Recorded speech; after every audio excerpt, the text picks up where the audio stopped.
So hello guys, welcome to our channel. So today we are going to start very interesting videos based on question bank series. So guys, basically this bank will give us lots of question और हमें इसके जब ये question देगा तो हमें क्या करना है, क्वेश्चन को करना नहीं फोड़ना है, जैसे अनार बम की तरह. So guys, I hope you are very attentive for this video.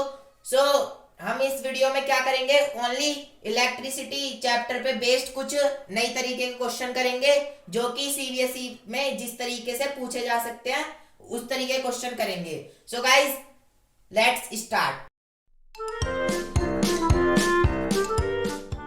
So guys अब हम कुछ क्वेश्चन को फोड़ते हैं. सो गाइस पहला क्वेश्चन है हमारा. पहले ना गाइस हमें ये समझ लेना चाहिए कि भाई जो एमसीक्यूज है, जो सीबीएसई है, वो आजकल किस तरीके क्वेश्चन पूछती है. सो गाइस बेसिकली जो सीबीएसई है ना, उन्होंने कुछ चेंज करा है पिछले साल से ही. वो एमसीक्यूज बेस्ड क्वेश्चन पूछते हैं, असर्शन रीजन बेस्ड क्वेश्चन पूछते हैं, फिलअप्स वगैरह भी पूछने लग गए हैं. सो गाइस हम उसी तरीके के कुछ क्वेश्चन करते हैं जिससे कि आपको एक बार पता लग जाए कि वो आखिर जो क्वेश्चन पैटर्न है जो सीबीएसई में आ सकते हैं वो किस तरीके के आ सकते हैं. सो गाइस पहला क्वेश्चन है हमारा, what is the rate of flow of charge. So guys पहले हमें ये देखना पड़ेगा, सबसे पहले एमसीक्यू करने से पहले हमें जो ऑप्शन हमें गलत लग रहे हैं पहले हमें उसे देखना होता है कि भाई वो ऑप्शन गलत है.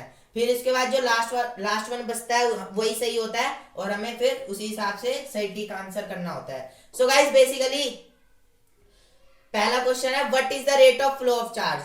So rate of flow of charge क्या होता है, पहला करंट, दूसरा पोटेंशियल डिफरेंस और तीसरा रेजिस्टेंस. तीन ऑप्शन दे रखे हैं. वैसे तो चार ऑप्शन दे रखे होते हैं लेकिन हमारे यहाँ पे ज्यादा स्पेस नहीं है इसलिए हमने तीन ऑप्शन रख रखे हैं एमसीक्यू में.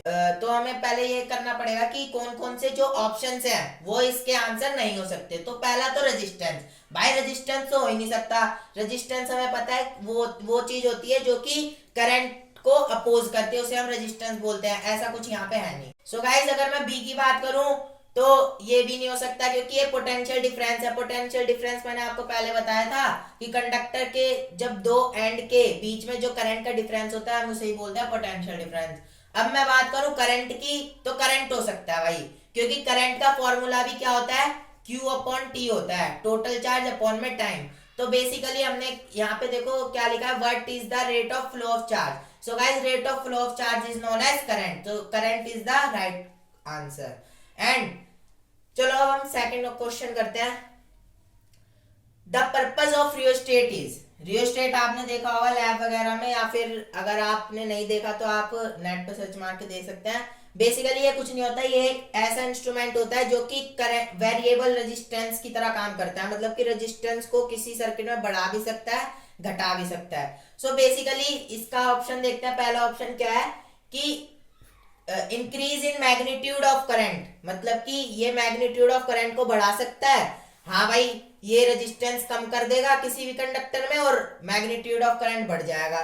और सेकंड ऑप्शन है बढ़ा भी सकता है और घटा भी सकता है किसको, मैग्नीट्यूड ऑफ करंट को. और थर्ड ऑप्शन है मतलब decrease in magnitude of current, मतलब कि मैग्नीट्यूड ऑफ करंट को ये डिक्रीज, हाँ भाई ये डिक्रीज भी कर सकता है. कैसे कर सकता है, आप रियोस्टेट से उस सर्किट का रेजिस्टेंस बढ़ा दो तो करंट का जो मैग्नीट्यूड होगा वो ऑटोमेटिकली कम हो जाएगा. सो गाइस अगर इस हिसाब से देखें तो ये मैग्नीट्यूड को इंक्रीज भी कर सकता है, डिक्रीज भी कर सकता है. तो हमारा B option is the correct, क्योंकि इसी में यह इंक्रीज और decrease in magnitude of current. And if we move toward third one. So guys third one में पूछा है A fuse wire is inserted in. भाई देख लो कभी भी जो फ्यूज वायर होती है ना वो हमेशा लाइव वायर के साथ ही इंसर्टेड होती है. तो इसका मतलब जो अर्थ वायर है और न्यूट्रल वायर ये तो हो ही नहीं सकते. ओनली ये लाइव वायर के साथ ही होती है, क्योंकि जो लाइव वायर होती है ना उसमें हम इसको हमेशा लाइव वायर के साथ क्यों इंसर्ट करते हैं, क्योंकि जो लाइव वायर होती है ना उसी के अंदर हाई अमाउंट ऑफ करंट होता है. फिर जब लार्ज अमाउंट ऑफ फ्लो मतलब जब ओवरलोडिंग हो जाती है तो ऑटोमेटिकली जो फ्यूज वायर होती है वो बर्न हो जाती है. बेसिकली इसलिए हम फ्यूज वायर को लाइव वायर के साथ इंसर्ट करते हैं. एंड अब हम फोर्थ क्वेश्चन को फोड़ते हैं. So guys fourth one is which is the ऐसा यूनिट ऑफ इलेक्ट्रिक करंट. ऐसा यूनिट ऑफ इलेक्ट्रिक करंट क्या हो सकता है, कूलम हो सकता है, नहीं हो सकता. क्यों नहीं हो सकता, क्योंकि भाई देख लो जो कूलम है ना वो हमेशा चार्ज की ऐसा यूनिट होती है. एंड अब बी पे देखें तो एम्पियर, भाई एम्पियर हो सकता है। ऐसा unit of electric current EC यहाँ पे लिखा है, इसको हम इलेक्ट्रिक करंट बोलते हैं, शॉर्ट फॉर्म में लिखा हुआ है। सो गाइस बेसिकली ऐसा unit of electric current ampere ही हो सकता है। ओम तो हो नहीं सकता, क्योंकि ओम जो होता है वो रेजिस्टेंस का ऐसा यूनिट होता है।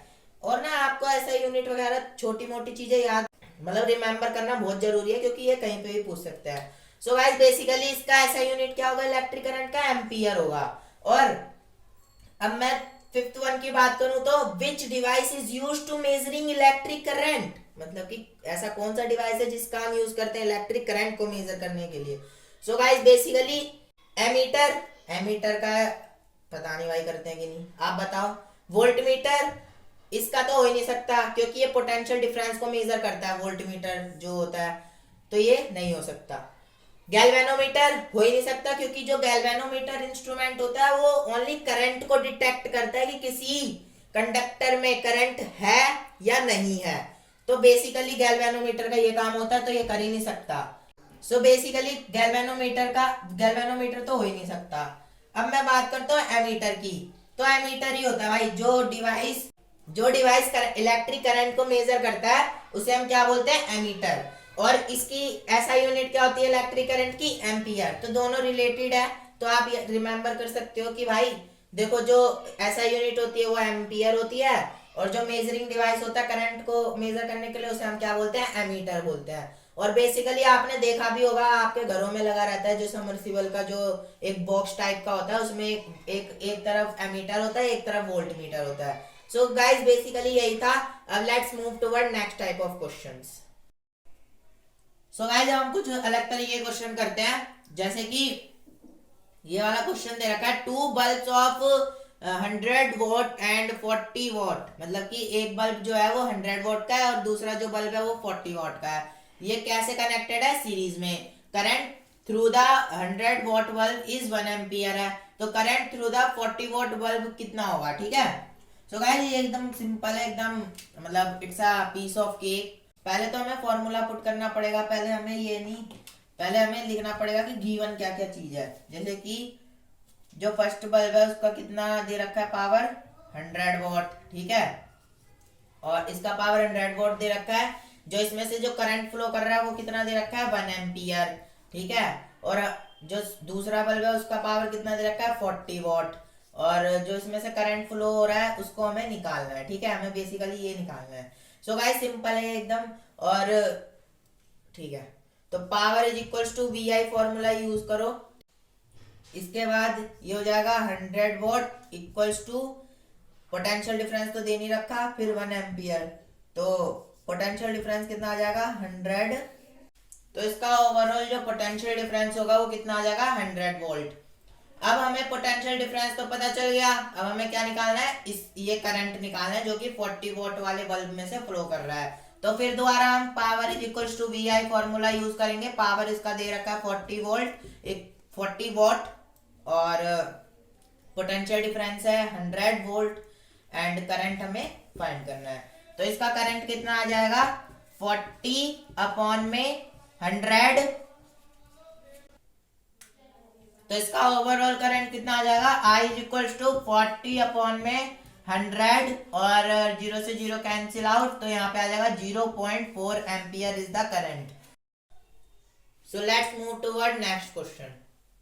सो गाइस कुछ अलग तरीके क्वेश्चन की तरफ हम चलते हैं। तो दूसरा क्वेश्चन है हमारा, why we need 5 ampere fuse for an electric iron which consume 1 kilowatt power at 220 volt. इसमें यही बोला है कि हमें 5 एम्पियर फ्यूज की क्या जरूरत है, जब जो हमारा इलेक्ट्रिक आयरन है वो कंज्यूम करता है 1 किलोवाट पावर एट 220 वोल्ट, ठीक है। तो बेसिकली इसमें हमें करना क्या है कि पहली बात तो हमें पावर दे रखी है इसमें किलोवाट में, पावर दे रखी है 1 किलोवाट में, इसको वॉट में चेंज करोगे तो ये कितना हो जाएगा, 1000 वॉट। इसके बाद हमें क्या दे रखा है, करंट दे रखा है 5 एम्पियर, और पावर का फॉर्मूला पुट करो, power is equals to V I. इसके बाद पावर दे रखी है 1000 वॉट। सो गाइस इधर पोटेंशियल डिफरेंस कितनी दे रखी है, 220 वोल्ट। तो बेसिकली हमें यहाँ पे पावर गिवन है और पोटेंशियल डिफरेंस गिवन है, हमें करंट निकालना है। करंट इसका निकालोगे तो कितना आ जाएगा 1000 अपॉन में 220, इससे ये कैंसिल आउट हो जाएगा और यहाँ पे तो आप इसको डिवाइड करके देखना 4.5 एम्पियर करंट आएगा। ठीक है, अरे यार सिंपल सी बात है, जब ना बेसिकली इसमें हमने निकाला क्या है, करंट निकाला 4.5 एम्पियर, तो जो इलेक्ट्रिक आयरन है उसमें से 4.5 एम्पियर जो करंट है वो फ्लो कर रहा है। तो हमें क्या करना चाहिए, हमेशा बड़ी मतलब जैसे फ्यूज है 5 एम्पियर का है और उसमें से 4.5 एम्पियर करंट जो है वो फ्लो कर रहा है। जैसे कि अगर हम अप्लायंसेस चला रहे हैं जो कि कंज्यूम कर रहा है 2 एम्पियर, तो हमें फ्यूज कितना लगाना चाहिए 3 एम्पियर, ताकि जो शॉर्ट सर्किट ना हो जाए, क्योंकि ये प्रिवेंट करता है शॉर्ट सर्किट से, इसलिए हमने यहाँ पे 5 एम्पियर फ्यूज का यूज करा है। तो सिंपल सी बात है। सो आई होप आपको समझ आ गया होगा। Let's move toward next. So guys next question है, student plot V I graph from 3 sample of nichrome wire. जो वायर है वो कौन सी है, निक्रोम वायर है, with resistance R1 R2 and R3, choose from the flowing statement that holds true for this graph. ठीक है, बेसिकली हमें इसने एक ग्राफ दे रखा है, इसमें हमें ट्रू स्टेटमेंट फाइंड करने की, कौन सी ट्रू स्टेटमेंट इसमें हो सकती है। तो बेसिकली ना पहले हमें ओम्स लॉ को याद करना पड़ेगा कि ओम्स लॉ क्या था। ओम्स लॉ था V equals to I R. ठीक है, V equals to I R, लेकिन यहाँ पे कौन सा ग्राफ दे रखा है, बोल तो रखा है इसने VI ग्राफ, लेकिन इसने उल्टा दे रखा है, यहाँ पे I और यहाँ पे V ग्राफ दे रखा है। इसके बाद देखो, अगर मैं यहाँ पे रेजिस्टेंस को पकड़ लूं, ठीक है, तो V अपॉन में I हो जाएगा। ये V अपॉन में I का मतलब अगर करंट बढ़ेगा तो रेजिस्टेंस कम होगा, और अगर रेजिस्टेंस बढ़ेगा तो करंट कम होगा। तो हमें देखना ये पड़ेगा यहाँ पे कि जैसे R1 है, R1 में क्या है देखो, तो बेसिकली हमें यहाँ पे देखना पड़ेगा R इक्वल्स टू VI होता है। इसका मतलब मैंने आपको बताया रेजिस्टेंस बढ़ेगा तो करंट कम होगा, अगर करंट ज्यादा हो तो रेजिस्टेंस कम होगा, मतलब दोनों जो है वो इनवर्सली प्रोपोर्शनल है।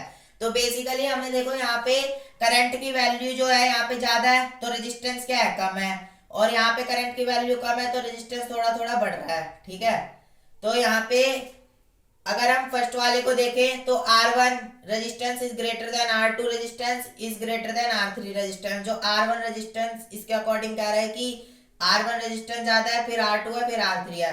लेकिन यार हमें तो यहीं से पता चल रहा है कि अगर करंट ज्यादा हो तो रेजिस्टेंस कम होगा। यहाँ पे देखो करंट की वैल्यू ज्यादा है यहाँ तक और रेजिस्टेंस कम है, यहाँ पे थोड़ी कम है तो रेजिस्टेंस थोड़ा ज्यादा बढ़ गया। यहाँ पे करंट की वैल्यू बिल्कुल ही मतलब बिल्कुल क्या थोड़ी कम है, मतलब सबसे कम है, तो यहाँ पे रेजिस्टेंस ज्यादा है। तो इसके अकॉर्डिंग जो हमारा V वाला ऑप्शन होगा वो होगा करेक्ट, क्योंकि हमें क्या है रेजिस्टेंस R3 वाला ज्यादा है क्योंकि करंट कम है। R3 वाला रेजिस्टेंस जो है वो ज्यादा है, क्यों ज्यादा है, क्योंकि करंट जो है वो कम है। सच में करंट जो है यहाँ पे कम है। अगर मैं यहाँ पे वैल्यू पुट कर दूं कि मान लो यहाँ पे 1 हो गई, यहाँ पे 2 हो गई, यहाँ पे 3 एम्पियर हो गई, तो 1 एम्पियर वाला करंट जो है वो कम होगा, इसीलिए तो हमारा इसके अकॉर्डिंग जो B वाला है वो ट्रू है। सो आई होप आपको ये समझ आ गया होगा। C वाला तो हो नहीं सकता क्योंकि तीनों जो है वो इक्वल में दे रखा है। ठीक है, let's move toward next. Define 1 megawatt. 1 megawatt equals to 10 की पावर 6, मतलब कि 1 मेगावाट इक्वल्स टू, तो यहाँ पे 1 मिलियन, ठीक है, 1 मिलियन वाट। तो यही होता है 1 megawatt is defined as the 1 million watt. Basically अब हम कुछ अलग टाइप के क्वेश्चंस करते हैं। बेसिकली पहले हम करेंगे फिलअप्स। सो गाइस इसमें पहला क्वेश्चन है the nature of charge proceed bye an electron is, क्या होगा, नेगेटिव, पॉजिटिव या neutral. It's a negative, because जो इलेक्ट्रॉन होते हैं हमेशा नेगेटिव चार्ज ही प्रोसीड करते हैं। ठीक है, और जो प्रोटॉन होता है ना वो हमेशा पॉजिटिव चार्ज, और जो न्यूट्रॉन होता है वो न्यूट्रल होता है। ठीक है, ना पॉजिटिव ना नेगेटिव। सो गाइस जो इलेक्ट्रॉन होता है ना हमेशा नेगेटिव चार्ज प्रोसीड करता है, तो इसका आंसर क्या हो जाएगा, नेगेटिव। नेगेटिव, ठीक है। और अब हम सेकंड क्वेश्चन की तरफ देखते हैं क्या बोल रहा है ये। सो गाइस ये बेसिकली बोल रहा है the SI unit of resistance is, क्या होता है बताओ, वोल्ट होता है, ओम होता है, या क्या होता है यार। सिंपल सी बात है, जो रेजिस्टेंस की एसआई यूनिट होती है ना वो ओम होती है। ओम, OHM, ओम। इसका साइन क्या होता है ये।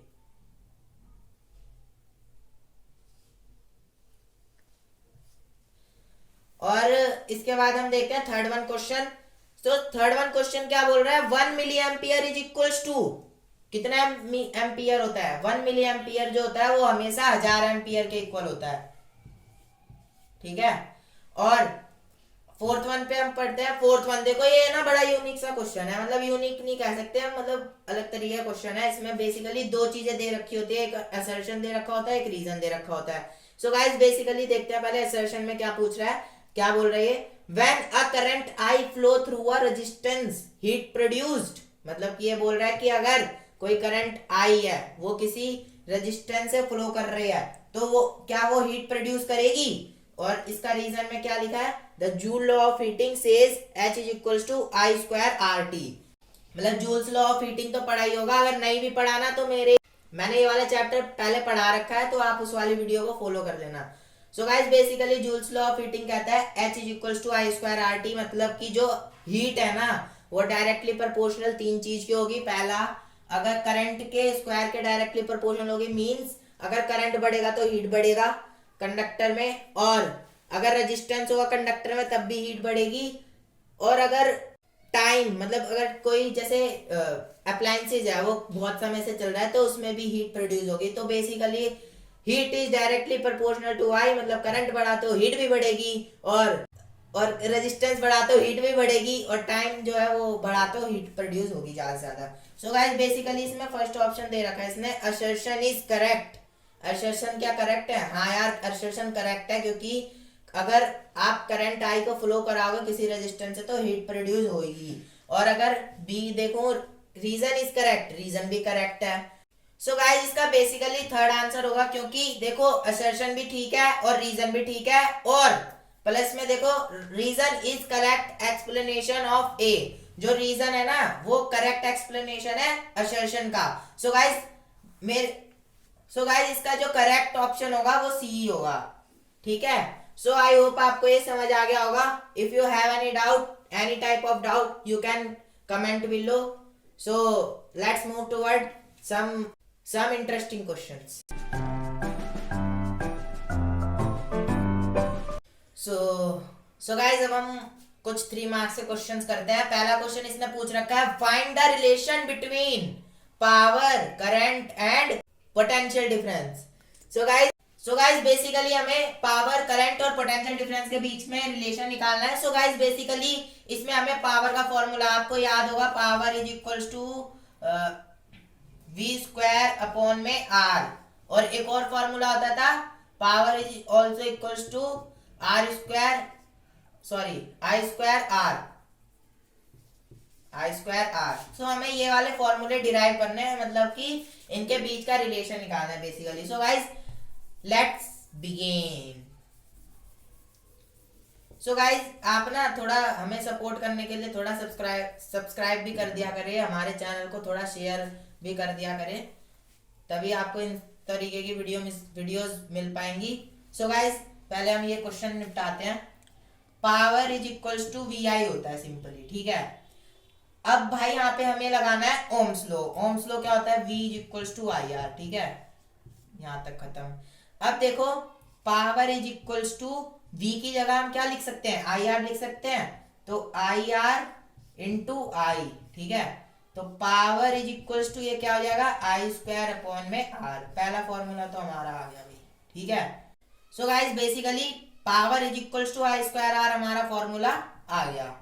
अब हमें निकालना है V स्क्वायर अपॉन में R वाला, ठीक है। दोनों रिलेशन निकालेंगे हम, ठीक है। So guys basically power is equals to, देखो हम ओम्स लॉ से पहले VI लिख लेते हैं, ठीक है। ओम्स लॉ से हम I की जगह क्या लिख सकते हैं, I को अगर हम यहीं पकड़ ले तो V अपॉन में R हो जाएगा।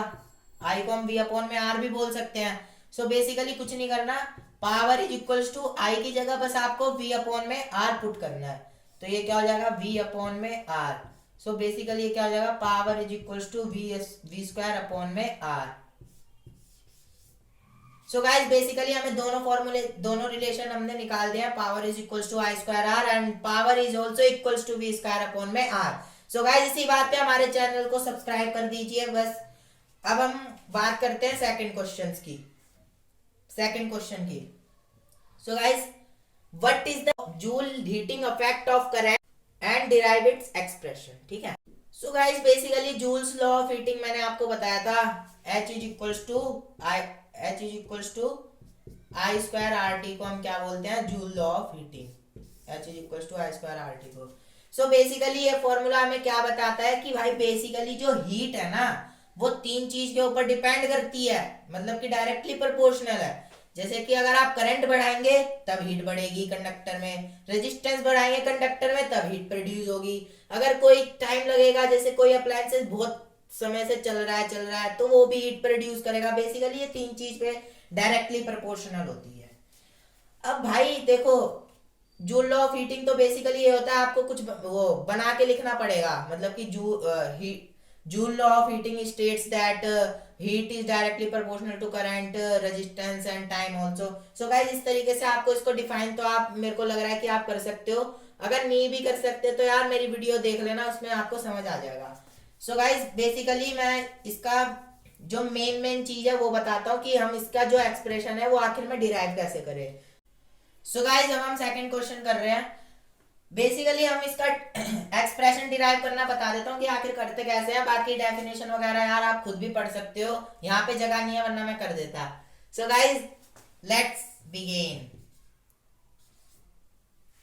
सो गाइस बेसिकली मैंने आपको बताया था पावर जो होता है ना वो वी आई के इक्वल होता है, ठीक है। और ना आपको एक्सप्रेशन कुछ भी डिराइव करने से पहले ये जो सिंबल हम यूज कर रहे हैं ना, P से पावर, V से पोटेंशियल डिफरेंस, I से करंट, इन सबको लिखना पड़ेगा। जैसे कि P को हम क्या बोल रहे हैं पावर, ठीक है, और V को हम क्या बोल रहे हैं पोटेंशियल डिफरेंस। सो गाइस बेसिकली ये सब चीज आपको पहले लिखना पड़ेगा कि हम इस चीज को, हम इन सिंबल को ये बोल रहे हैं। अगर आप ऐसा नहीं करेंगे तो आपके मार्क्स डिटेक्ट हो जाएंगे, इसलिए मैं आपको बता रहा हूँ, ठीक है। और आपको सिंबल तो पता ही होंगे, मैंने बता ही रखे हैं। सो गाइस बेसिकली पावर मैंने बोला कि वी आई होता है, ठीक है। अब भाई वी आई होता है और बेसिकली जो हीट है, जो joule heating effect of current है, उसमें भी तो हम एक तरीके की एनर्जी सप्लाई कर रहे हैं। जब भी तो हम पावर बोल रहे हैं ना, तो हम एनर्जी कौन सी सप्लाई हो रही है हीटिंग में, हीट एनर्जी की बात करेंगे। भाई जूल लॉ ऑफ हीटिंग है तो हम यहाँ पे हीट एनर्जी की बात करेंगे ना। तो हीट क्या होता है, heat energy is equal to V I T, ठीक है, वी आई टी। क्योंकि जो भाई हीट है ना वो टाइम पे भी डिपेंड करता है। मैंने बताया था ना H is equal to I square R T हमें करना है, तो बेसिकली जो हीट है वो टाइम पे भी डिपेंड करता है। अब देखो जो V है, ठीक है, यहाँ पे जो V है, V को हम क्या लिख सकते हैं आई आर लिख सकते हैं ओम्स लॉ के अकॉर्डिंग। ये भी लिखना पड़ेगा आपको कि according to Ohm's law V is equals to I R. So guys basically V is equals to I R, हम यहाँ पे आई आर लिख सकते हैं और यहाँ पे आई टी तो है ही। तो बेसिकली ये क्या हो जाएगा H is equals to I square R T, ठीक है। और इसका मतलब आपको पता ही है हीट किस किस के ऊपर डिपेंड करती है। सो गाइस आई होप आपको ये क्वेश्चन समझ आ गया होगा यार, और सब्सक्राइब भी करते रहा करिए। और ना ये जो मैंने आपको सिंबल बताया है कि आपको ये सब लिखना पड़ेगा पहले। डेरिवेशन, कोई सी भी डेरिवेशन करते हैं तो उसके सिंबल का वो लिख देना कि P को हम पावर बोल रहे हैं, V को हम पोटेंशियल डिफरेंस बोल रहे हैं एंड ऑल थिंग्स, ठीक है। सो आई होप आपको समझ आ गया होगा। Let's move toward next question. So guys अब हम थर्ड क्वेश्चन पे मूव करते हैं। सो ये क्या बोल रहा है, what is the ratio of current in A, मतलब कि ए मतलब एमीटर, ठीक है। सो गाइस बेसिकली ये थर्ड क्वेश्चन हमें क्या बोल रहा है कि ना आप करंट के रेशियो फाइंड करो इन एमीटर में, ठीक है। सो कुछ नहीं करना, हमें बस देखना है, देखना नहीं करना है, करना नहीं फोड़ना है, ठीक है। सो गाइस बेसिकली देखो जो करंट की डायरेक्शन होती है पॉजिटिव टू नेगेटिव होती है, इसलिए हम पहले डायरेक्शन ऑफ करंट डिफाइन कर देते हैं कि भाई यहां से होगा जो करंट है ना वो यहाँ से जाएगा, ठीक है। अब देखो यहाँ पे दो पाथ आ गए, तो I1 हम I को हम एक जगह I1 और यहाँ पे चला जाएगा I2, ठीक है। सो गाइस बेसिकली पहले हम इस वाली ब्रांच को सॉल्व करेंगे, after that we will move toward this branch and all. So guys basically पहले हम इस वाली ब्रांच को सॉल्व करते हैं। इसमें देखो दो रेजिस्टेंस दे रखे हैं और एक एमीटर है A1। So V equals to क्या होता है, IR होता है, ठीक है। पहली बात तो ये सीरीज में है, तो बेसिकली ये क्या हो जाएगा, R equivalent equals to R plus R guess equals to, यहाँ लिख देते हैं 2। तो हमारा रेजिस्टेंस तो आ गया, ठीक है। अब हम इसको ना जो रेजिस्टेंस आया इसको हम ओम्स लॉ में पुट कर देते हैं। सो बेसिकली क्या हो जाएगा, V इक्वल्स टू, करंट तो पहली ब्रांच में अलग है, तो ये क्या हो जाएगा I1 और ये हो जाएगा 2R, ठीक है। I1 2R, हमारी पहली इक्वेशन तो ये बन गया। अब हमें बनानी है सेकंड इक्वेशन। सो गाइस बेसिकली जो सेकंड ब्रांच है उसमें I2 करंट फ्लो कर रहा है और इसमें रेजिस्टेंस कितना है, एक ही है और एक ही रेजिस्टेंस है, तो इसको भी हम अगर पुट करें इस वाली इक्वेशन में तो क्या हो जाएगा, V इक्वल्स टू I2 है ना इस वाली ब्रांच में, और ये क्या हो जाएगा R। ये हमारी सेकंड इक्वेशन हो गई। सो अब हम क्या करेंगे, फर्स्ट और सेकंड को दोनों को ही रेशियो में कर देंगे।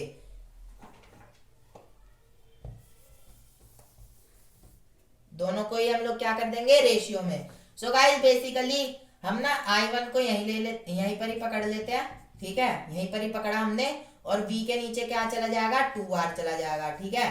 और I2 को हम यहीं पकड़ लेते हैं, तो ये क्या हो जाएगा, V के नीचे क्या चला जाएगा, R चला जाएगा बेसिकली। सो गाइस बेसिकली जब हम इसको रेशियो में करेंगे तो ये क्या हो जाएगा,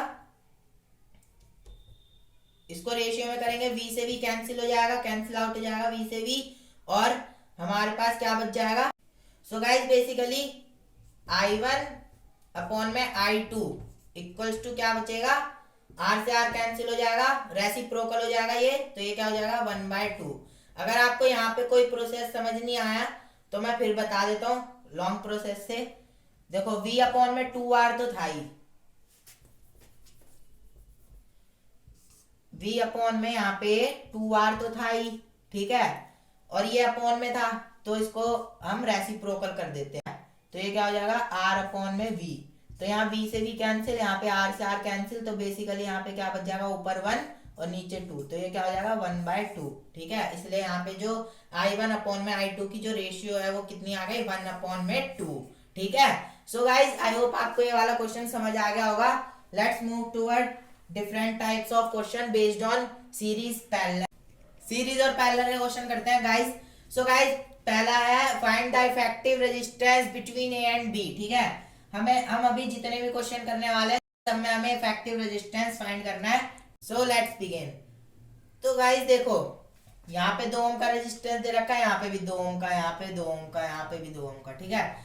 पहले हमें करना है ये जो पैरेलल है इनको अगर हम सीरीज में कर दें फिर इसके बाद ऐसे करें तब तो हो सकता है ये। सो गाइस पहले हमें सीरीज का फॉर्मूला लगाना पड़ेगा, और सीरीज का फॉर्मूला क्या होता है 1 upon R equivalent equals to 1 upon R1 plus में 1 अपॉन R2, और यहाँ पे ओनली 2 रेजिस्टेंस है इसलिए हम क्या ले लेंगे 1 upon R equivalent equals to 1 upon 2 plus में 1 अपॉन में 2।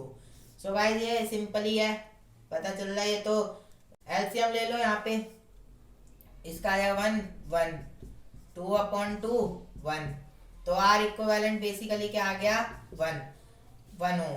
तो हम यार ऐसा कर सकते हैं यहाँ पे कि इस वाले को मिटा दो आराम से, फिर इसके बाद एक सिंगल रेजिस्टेंस लगा दो 1 ओम का। अब हमें इसको भी सिंपली ऐसे कर देते हैं, ऐसे ही बना देते हैं इसको भी। तो इसका भी देखो 2 ओम है, यहाँ पे भी 2 ओम है, तो मेरे को लग रहा है समझाने की जरूरत नहीं है, तो यहाँ पे भी सीधा 1 ओम ही आ जाएगा। लेकिन आप अगर एग्जाम में करोगे तो आपको प्रॉपर लिखना पड़ेगा, वरना आपके मार्क्स डिडक्ट हो सकते हैं। तो इसको भी हम 1 ओम लिख सकते हैं, ठीक है, सिंपल ही था दोनों ही। तो यहाँ पे देखो अब सारे सीरीज में आ गए हैं, सारे जो हैं वो किस में आ गए, सीरीज में। सो गाइस इसका सिंपल सा क्या आंसर हो जाएगा, देखो सारे जो है वो सीरीज में आ गए हैं, तो सिंपली R1 प्लस में R2 प्लस में R3 सीरीज वाला लगा दो और आपको आंसर मिल जाएगा, जैसे कि 1 प्लस में 1 प्लस में 2 और ये कितना हो जाएगा 4। तो total effective resistance between A and B कितना आ जाएगा 4 ओम। अब हम इससे मतलब ऐसा ही क्वेश्चन करेंगे, ज्यादा वैसे ये सब क्वेश्चन इतने कठिन नहीं होते, अगर आप दिमाग लगा के करो तो बहुत आसान है ये। सो गाइस दूसरा क्वेश्चन है हमारा, आर यू रेडी?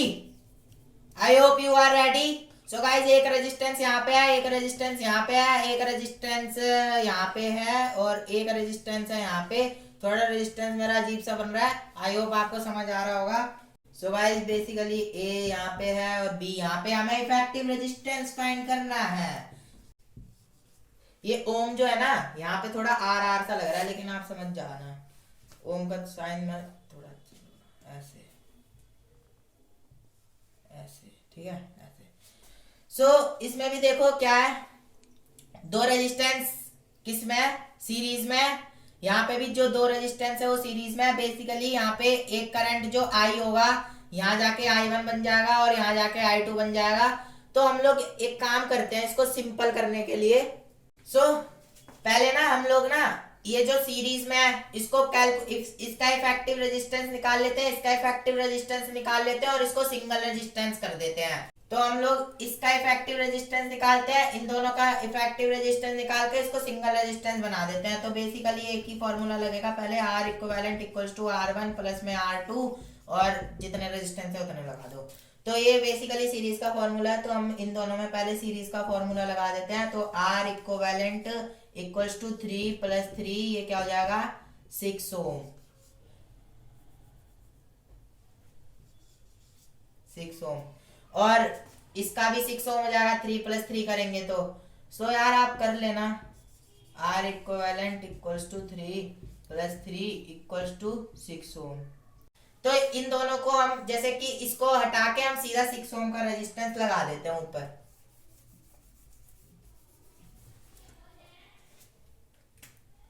6 ओम का रेजिस्टेंस लगा देते हैं सीधा,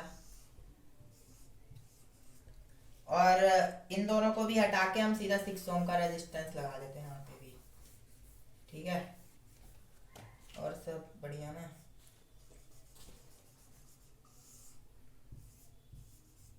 यहाँ पे भी 6 ओम का रेजिस्टेंस लगा दिया। अब हमें क्या करना है, सिंपली देखो पैरेलल में दिख रहे हैं दोनों ही, ठीक है पैरेलल में दिख रहे हैं, तो पैरेलल वाला फॉर्मूला यूज करो और मजे लो। तो पहला पैरेलल वाला फॉर्मूला हो जाएगा 1/R equivalent equals to 1/R1 plus में 1/R2, ठीक है। तो इसका हो जाएगा 1/6 प्लस में 1/6, इसका एलसीएम ले लो 6, इसका आ जाएगा 1 प्लस में 1, इसका आ जाएगा 2/6। तो R equivalent 1/R equivalent equals to 2/6 आ गया। अब देखो इसको रेसिप्रोकल करना पड़ेगा, R इक्विवेलेंट इक्वल्स टू 6/2, ये हो जाएगा काट कूट के 3 ओम।